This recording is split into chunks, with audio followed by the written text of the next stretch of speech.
And we are back this week with your Survivor news of covering Survivor season 47, episode 11. We're super excited. We hope you all had a very healthy and happy holiday with your family. Super excited to be back with our co-host, the winner of Wendell, the winner of Ghost Island, First Merge Boot, and owner of the Gas Lamp Hotel. Welcome back to the podcast, Wendeezy. What's up?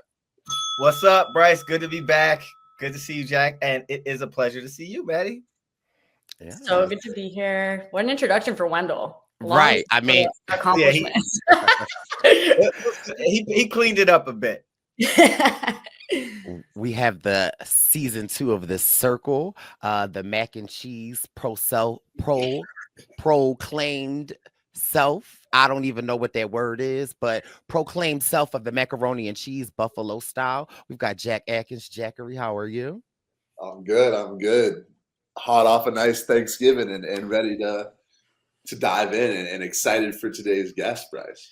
Yes, enough about these two ordinary boys. We are so excited to welcome to the podcast a queen, a legend in her own right, the most iconic person I know. And if you are ever in New Orleans and there are a group of people that you have to corral, but you're kind of scared to speak up, the person that will come to you and say, Bryce, do it, I'll support you. Let's welcome to the podcast, Survivor 44, Maddy P. How you doing? Thank you so much, Bryce. What an intro. We really had a time. I have missed you guys. Y'all, we had a time. We went to Owen Knight's wedding in New Orleans. These boys are a good ass time. We had a really good one. Bryce, we missed you. So we ended up at a rave at like 4 a.m. in our wedding wear. Like I was in a rave. Yeah, Wendell wasn't there. No one saw Wendell there. But we missed you, Bryce. We were like, this is his shit. He would love this.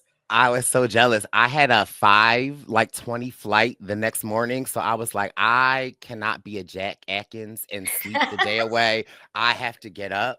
So I saw the photos and the videos. It looked fun. And how was your Thanksgiving spread, Maddy? It was good. My dad in the last few years has been doing HelloFresh, not sponsored. Just he does do HelloFresh. Y'all want to. And he has gone from not cooking at all to being really proud of his cooking. So every year at Thanksgiving, he's been doing it on his own. I did the cranberry sauce, so I helped a little bit. But he has been every year getting better. So it was really cute. He did a great job. Wait, Maddy, so was Thanksgiving dinner like 7 different HelloFresh meals? You have the cardboard, like the instructions out? No, it was proper turkey, all that, yeah. Okay. But yeah, it was good. And it's funny because my home, I felt like I was playing Survivor. So I have 4 sisters and everyone, it's like we ride down. We used to ride home in a clown car, everyone all together in one tiny little car together. And then like some years, you know how people are doing because of the car situation. So this year we had 2 in one car, 2 in another. Okay, so that's telling you something. So we get home at like 3 a.m. I'm telling you, 9 a.m. the next day, people are whispering in the kitchen. There's alliances happening. One of my sisters said, Maddy, I want to let you know, we're going to call her Vanessa. Vanessa's going to come talk to you today. I'm like, well, I'm blowing up my other sister's spot who just told me this because I'm like, I don't want any of this drama. I'm not doing this politicking. So I'm talking loud. She's like, shh, you have to whisper. You have to whisper. So then Vanessa overhears the whispering, not even me blowing up her spot, comes down. She's like, we're going to call her Marissa. She says, Marissa, I heard you whispering to Maddy. Why were you whispering to Maddy? 4-hour-long fight. I'm sitting in the middle. It's like, did you guys see Challengers? Yes. I was Zendaya in the middle. They're going back and forth 4 hours. So that was Wednesday. Survivor was the least Survivor that was happening that night. Survivor was happening in the Pomilla household. It was insane. But we're good now. Wow. No shot. Sisters, or was that like a sister and a sister-in-law? Or What'd you say? No what? were those both sisters, or was that like a sister and a sister-in-law? Or No. This is blood. Oh. Yeah. Any shot in the darks played? Someone should have, because we would have been out of there sooner. I was like, on hour 2, I was like, can we wrap this up? And we kept being like, everyone would be like, no, we're done. And here's like, one more thing. So I pulled a Rome. I was Jeff Probst. Oh. You got to sit in the seat. Yes. It's not the holidays if it's not a little family drama. Okay. I was at a function a couple weeks ago, and a friend of a friend, my friend introduced me to his friend, and then his friend was like, I listened to the Survivor News. And I was like, and I think not gonna give it, he said he was pretty far in the casting process for 49. So wishing him the best of luck. What's up? He might be divulging too much information. I'm gonna keep the person anonymous. So okay. But just good to hear. There's nothing better than just being in the wild and finding a posse member. So that makes it feel a little bit more, like what we're doing is, getting out there. So that's very nice, Bryce. Thank you for sharing that. You're allowed to, keep giving me shit, and I'm gonna keep holding it down. But should we get into this week's episode? One last thing. Hey, Jack's friend, we hope you get on. Yeah. Absolutely. Most of the time when people come up to me like in the wild and tell me they're going through casting, multiple people have been on since then. So it's only a matter of you shouldn't be telling people. You definitely shouldn't be telling people. But so far, the people that I know who have squealed to me, they all get on. Maddy, since I want to say we've been doing Bryce and Wendell for the past 4 years. Mm-hmm. Every year since the party, there have been someone at our parties that are on the next season. Okay? Yes. I mean, I don't work for casting, but you can call me Jesse. Bryce, who I know, because we can talk about past people that have been on, right? So I know Andy. I met at a party. Who else? Teeny. There's Rome. Mm-hmm. There's Carla. Carla, really? I didn't know that. Yes. Wow. Charlie, right? Charlie. There's James Jones. And then it's like 2 more. But then the Survivor All-Stars just out of Bryce and Wen attendees. Right. I mean, they might be some I'm not good at counting, but say it to yourself. What's the number after 47? Okay. So might have some other stories to tell. Oh. We'll see, I guess. I don't know. Okay, maybe then. Yes. All right, well, listen, because I don't want to get cussed out. And if y'all cussing this out in the comments, just write Maddy. It's Maddy's fault, okay? Blame it on Maddy. I can take it. Y'all heard about the sisters. There's nothing anyone could say in the comments that's meaner than what my sister said to me, so we're good. What we got to do, we just got to put, when we post it right in the comments, starts at 1820. I don't know why you are like my Survivor thermometer of like whether I think something is a good move. And Wendell's like, you do know I won, right? I'm like, I don't care about that. Jack, no. But it really has me thinking, and I guess it's the holiday season. So I'm gonna be nice to you, Jack, this episode. I didn't realize how much agency Gabe had in this game, because this episode right here, the fact that so many more moving pieces are able to move now because Gabe is out. I'm like, Gabe really had that ish on lock. There was a lot of fallout. There was a lot of like, all right, now people can get scooped up. Now other things can happen. Yeah. Yeah, he might have been the glue guy. Don't tell Sam that. No shade, but he might have been the glue guy. So Jeff's like, first of all, Jeff is a troll. Okay, Jeff Probst, F you. First of all, you know Genevieve getting beat down. Jeff will say, hey, Genevieve, your voice isn't as clear as it was. You're hunching down in your seat. You look sad. Everything okay? Like, why would Jeff troll her like that? I think he does this to antagonize people. So when I was in casting, I think if his perception of you is that you are like strong in yourself, then he's trying to get you off kilter a little bit so that you can be more raw, more forthcoming with what you're thinking, because nobody's just strong, right? They're like, everybody's got insecurities, everybody has self-doubts, whatever. So I think that's what he was doing. I think he was trying to pull out what's really going on in Genevieve's head, because she's so poised and articulate. Some people, and I might be like this too, compartmentalize. So like I have work Maddy and I have fun Maddy, and they're kind of two modes. And I wonder if in Genevieve's life, she's had to like compartmentalize, and that's what she's doing here. But I agree with you, like some really successful players like Jam Jam, you better believe that Jam Jam in his personal life and Jam Jam at work, they morph. And that's why he's so successful in life and Survivor, et cetera, is like finding that balance. And I feel the same way with both of you. Like you can be in production mode doing your thing, but you both have like, you're able to incorporate the personal in it. And I think that especially in the new era makes people really successful.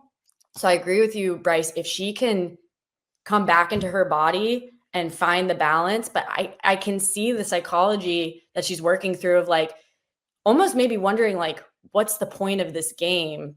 Or she's trying to stick to the point of the game, but forgetting that like, it's complicated. I wonder if for people that played longer, I mean, I certainly felt that even in the first 3 days, like I did sort of feel like I thought I wanted to do this. And now I'm wondering if I'm cut out for it. Was there a point for either of you? And Jack, you were on Survivor too, so you speak to this.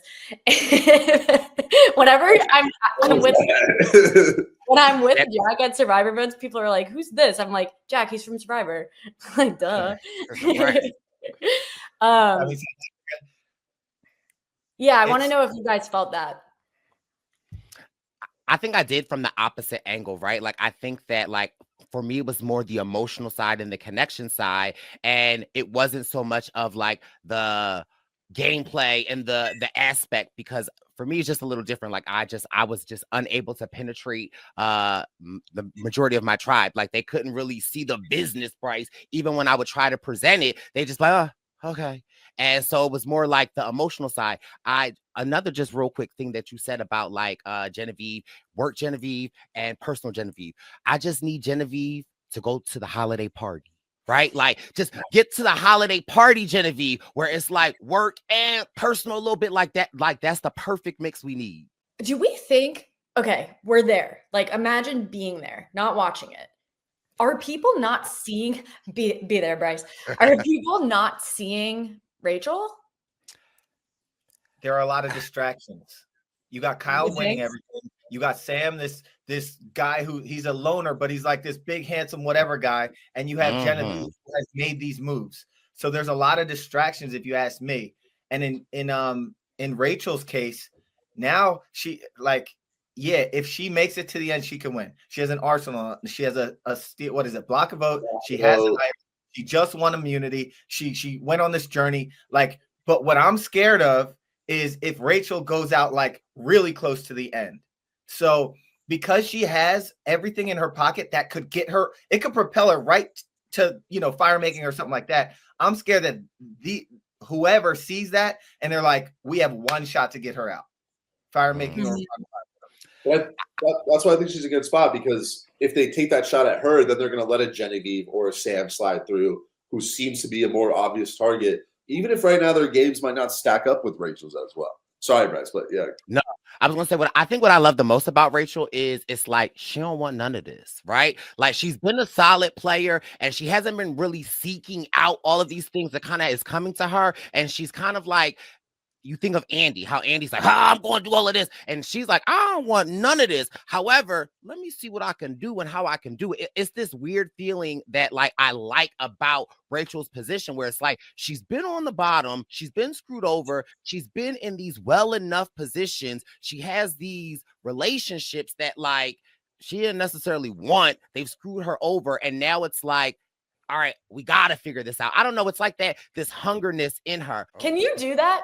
Can you bequeath the necklace to anyone? Yes. It hasn't happened in a while.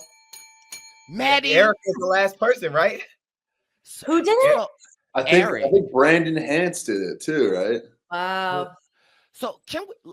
I was thinking that. Sorry, I'm all chaotic. You're good. Chaos my Jack, moment. since you are the only real Survivor player here, what are the rules Why is today? Maddy catching strays? No, I mean not Maddie. No. Jack, since you and Maddie, sorry, are the only real Survivor players here. What is the rule about that? Because when I say that has kept me up at night so many times, right? So you can give your necklace to somebody. However, do you have to make a proclamation soon as you get to tribal, or can you use it like an idol when after the votes are counted and just says, does anybody have an No. idol? Do you know? It has to be before the votes are cast. Yeah, you can't use it like an idol on someone else. Okay, then that kind of takes the power out of it because Exactly. That's why it's like no one really does it because then you're just like completely exposed. So, yeah, it would be. I'm sure at some point it'll probably happen again. You know, they just gotta. The thing is, and now they cast all people that know the game and they know nobody does that. So it's just kind of now it's like no one's gonna do it. Back in the day, you'd have people that would be like, "Why not?" Like, right. Yeah. But is there a world where I could give it to Maddie? But like just have her wear it. I'm not giving it to her. And she just wears it at tribal. But then I'm sure Jeff would then ask. But because that would throw a lot of people off. Like, why the hell is Maddie wearing the That would be necklace? so fun. Wait, I hope someone does that. Yes. 48ers, 49ers. Wait, 48 already happened. 49ers listening. Make it happen. Years listening. Jack's friend, Michael. Maybe there's a world where you like fake give away the necklace beforehand and be like, I'm gonna give it to Maddie, and then maybe people aren't like, Maddie's off the table, and then Maddie can give it back to me, and then maybe Maddie's name wasn't circulating as much because of that. But that would just be, I don't know, that would be pretty dicey. But I want to see the order of operations. Like obviously the immunity necklace is old, but like with the new stuff, like I want to know, because when I played, you could play your shot in the dark, see people play their shot in the dark, and then play your idol. So I want to know, like, in their rule book, because I'm sure they have a rule book to keep it all fair. I want to know, like, what else is like that, where it's like order of operations, like you can, like, and obviously if they're letting people play their idol after the shots in the dark, then that's like an admission of like the shot in the dark is not as powerful. Right. Because otherwise, if it was like an idol, you'd have to play it all at the same time. Or maybe they messed up. I don't know. Well, I think it's shot in the dark, then you can idle. That's like why Rachel partly used right shot in the dark, and then if it, she can gauge the reactions, whatever. You want to know a random, but has to do with the shot in the dark. You want to know another funny moment where Jeff was like trying to get his point across, but I don't think it didn't hit the way he wanted it to hit. Everyone with their shot in the dark with the rice thing, like, Jeff was like, oh, that's going to be a big one. And when he did it, he was like, it's going to come back to bite y'all, but it hasn't really.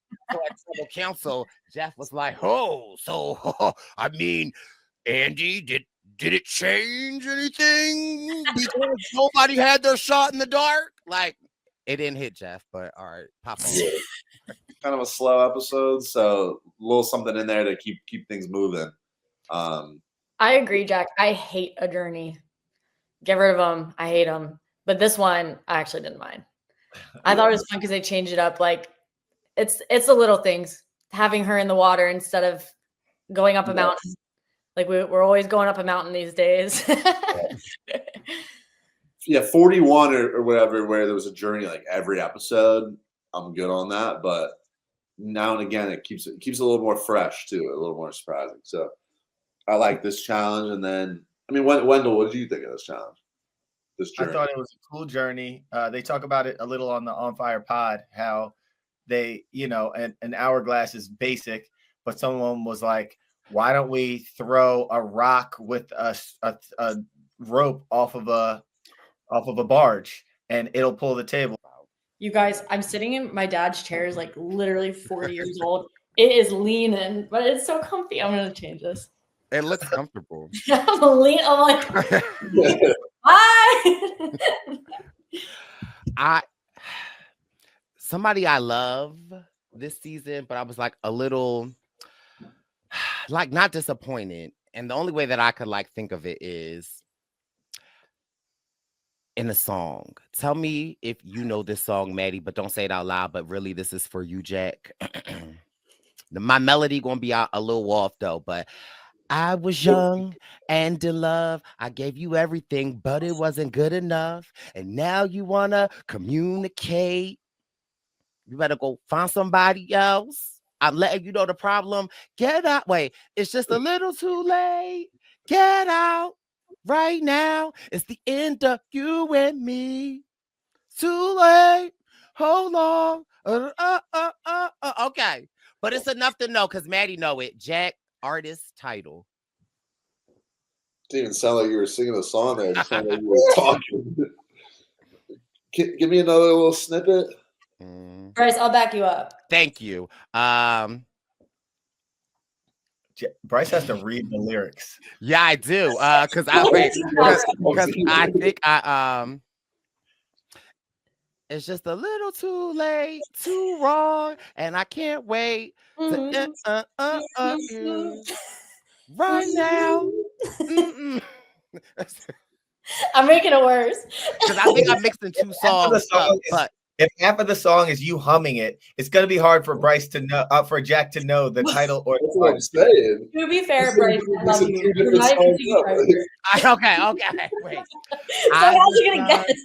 Listen, no, he's gonna get it. I was young and in love. I gave you everything, but it wasn't good enough. And now you wanna communicate.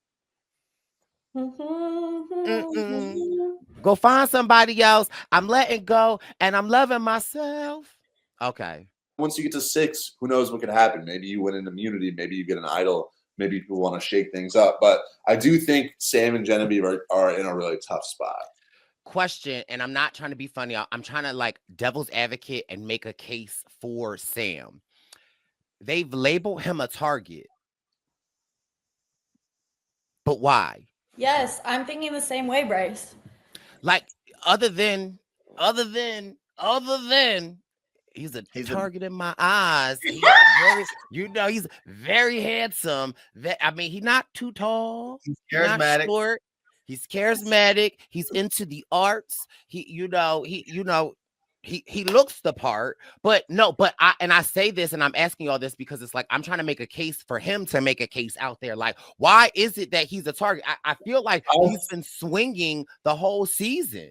I think it's sort of classic Survivor thinking where he's, like you said, he's athletic, he's charismatic, and in the days of old Survivor, that was the winner, right? And it's also it was pretty apparent that he was kind of running. Got to pre-merge. I think people talked about that even during the pre-merge. So you get this athletic, charismatic, strategic guy coming in at the merge. Everyone's immediately gonna be like, that's a threat. And then once you have that label, I think it's hard to shake, even if you're not wheeling and dealing like he was before. And your right hand is the Mayor Ponderosa. Mm-hmm. All right. True. That's also, he has a lot of friends on the jury. I think right now he could get a Saul vote. He could get a Sierra vote.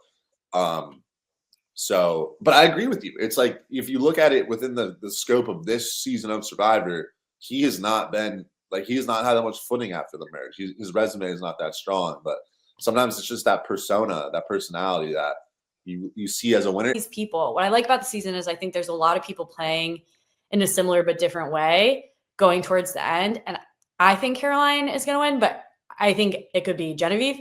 It could be Caroline. It could be Andy. They all are playing a similar but different game. But keeping a Kyle in could be so beneficial for a Caroline's game, right? Like there are these swing people that they are going, but it's like Caroline and Sue, y'all could change the mother effing game. Like you could really like flip it, and just the viewer in me, I kind of want something like that to happen, right? Because at this point, it's kind of feeling like we know who the final five is going to be, and it's like, surprise me, shake it up. Yeah. I got a question, Bryce. If Caroline, Sue, and Kyle sit at the end, who you got? Who does this jury have? Caroline, Sue, and who? Kyle. Well, roses are red, violets are blue. You want to ask me a question now? I ain't got you. I got Caroline. I think here's the thing, right? With those, who does this jury who saw Kyle win all them immunities have? So I could see them having a Kyle, but I also think that you are then also underestimating Caroline's social ability. We might not see it, but I am pretty sure Caroline has a relationship with every one of those people on that jewelry. Okay. Yeah, So I think I'm going with Queen Caroline.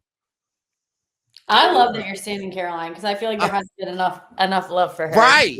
Yeah. Like absolutely. Like I see it, and there's something in her I love. And I love the game she's playing. I had a question for Maddy. You said you see Caroline winning. Does that mean you see? Does that mean you don't see Rachel getting to the end? I think she was answering your question of the three. I don't see Rachel getting to the end. And I don't know. I'm getting vibes that she goes out and fire. I'm getting a vibe. I don't know if Her it's the edit. Go ahead. Her edit is becoming strong right now, which makes me think that she's going to go out either in fire right before. It's like your edit is getting strong. You're building up this arsenal. You got these tools. You're going to use them unless they blindside you, but they have no reason to blindside you yet. They got all these threats ahead of you. But as soon as you start using them, they going to get you. Yeah. The thing that I will say is different about that, right? They are building her up, but I said this earlier. It doesn't seem like her confidence with it is building up with it, right? Like, and you go out on Survivor when you least suspect it or when you're feeling so confident. What I like about Rachel, she like me. Like, you're actually in the best position of your life, but you thinking like, I'm having the worst day of hell and I'm always stressed. And so like, that's what I love about Rachel is that like, it's not like her confidence is building. She like, well, damn it. Like, why is this happening? I got to do this. I got to work with this. That's what is so relatable about her. So although the edit is, I don't see her confidence rising. And that kind of like gives me faith that I think she could do it. And that's actually good gameplay. Like, yo, stay low, keep your head down and grind no matter what you got in your pocket. Don't get in those confessionals talking about, oh, look what I got. Oh, nah, like lock in. Don't take it for granted. And we'll see. Like, she has the tools to get there, but we'll see.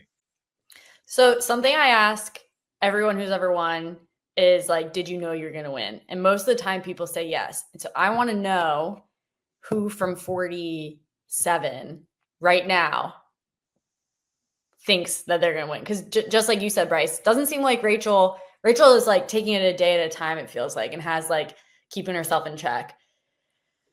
Then we got like Sam, who's like on the outs. I would think might be someone who's more like calling his shots. I'm like, who of this group is calling that they're winning? Maddy asked a really good question on Ghost Island at Final 7. Were you projecting yourself to win? Did you see it? Final 7. I think I don't remember which episode that was, but what was the point when you started to like? When my dad came out there, he was like, Wendell, I walked out there, I saw you standing amongst all these people, and it looked like you in elementary school when I'd see you standing with your friends about to compete at something. He was like, he said I had something right then and there. And then when I said I was gonna go to Ghost Island and I wasn't gonna go on the reward with him, he said something like, we'll celebrate your win and blah blah blah. And I think around then I was like, I see a path to the end. I have my allies. I have Dom. I have Laurel. We even have Donathan. I'm cool with Kellen. I'm cool with Sebastian. I'm cool with Chelsea. Like Angela. We had a path, and I had my idol, and Dom had his, and we're like, you know what? We're protected.